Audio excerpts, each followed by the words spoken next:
My 40 time was 4.6. I heard you had a great broad jump though.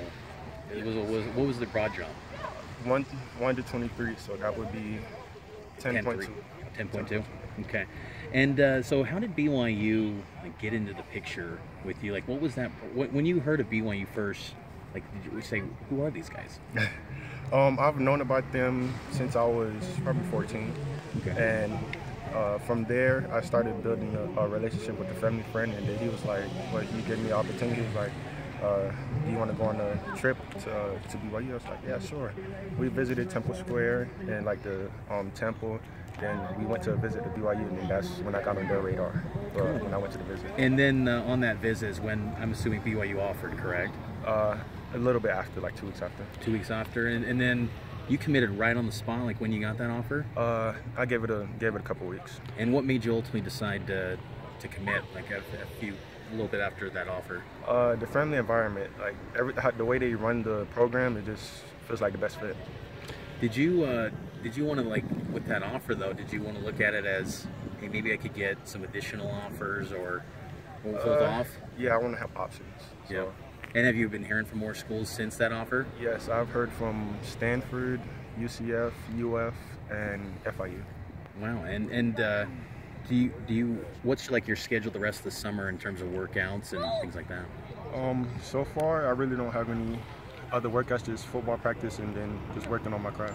Which BYU coaches are talking with you, and how often are they talking with you? I would say Coach Cahoon. Okay. We're talking, like, I'll shoot him a call like every other week. What's been your thoughts of Coach Cahoon thus far and your interactions with him? He's a great guy. I have nothing negative to say about him, all positive things. What's like, how does he like project you? Because I mean, honestly, you know, when you committed, you weren't in, or got that offer from BYU, you weren't, kind of an unknown to us rivals. What is it that he said to you that he saw that warranted, you know, getting the offer with maybe limited film?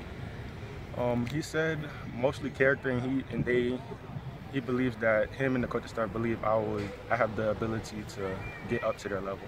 Okay, and correct me if I'm wrong. Are you LDS or? Yes, I am. And I know you're still young, got a few years ahead of you, but do you have like mission plans at all or anything like that? As of now, no. No, okay.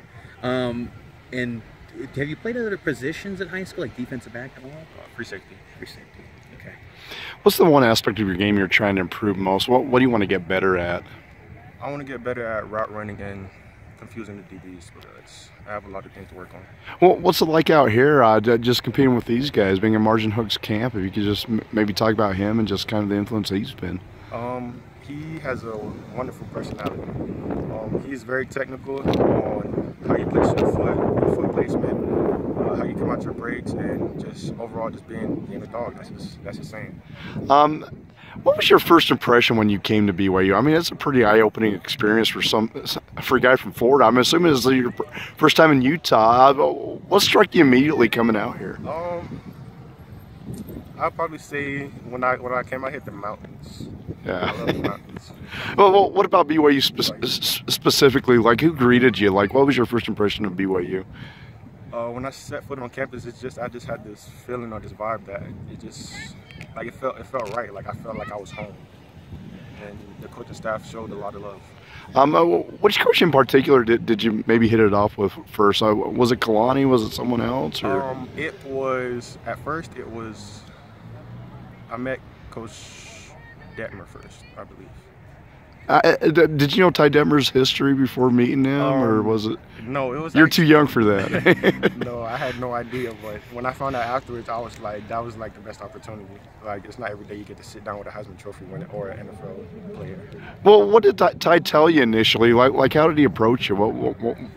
He approached me with a positive. He gave me a positive insight on the school. Like, it's just not all about sports, because eventually football won't be there. Football can open up doors for you, but you won't be able to play it for the rest of your life. So he gave me an insight on academics, and just like the family foundation they have there. Is there like a particular, speaking of academics, is there a particular like major that you already have your eyes set on that you're intrigued by? Major, I want to do an advertisement. Okay. And just a few more, we'll ask you a few more questions here before we let you go. I'm trying to think. I wanted to touch on Ty Detmer. What do you think of like a pro-style offense? Have you like looked at any film from what BYU did last year? Do you feel like that's a good fit for you? Yes, I do. I've watched plenty of their highlights, and I watched their practice footage from this year and previous year, and it fits what I worked on. What are the biggest things that you're working on individually in your game the next 2 years before you ultimately will sign with the school in 2019? Trying to be a playmaker. Like when it's the last down, only like 5 seconds on the clock, I want to be that guy to win the game for the team. I want to be a playmaker and a team player. Is there's like this image or the stigma that, you know, Florida high school football, it's pretty big time. I mean, compared to other states. Are you excited about that challenge to try and be a playmaker in a state that produces a lot of talent? Yes, I am. It's going to be challenging, but I'm up for it. All right, man. Good to meet you. Hey, it's a pleasure meeting you, man. Nice to meet you too. Good luck to you.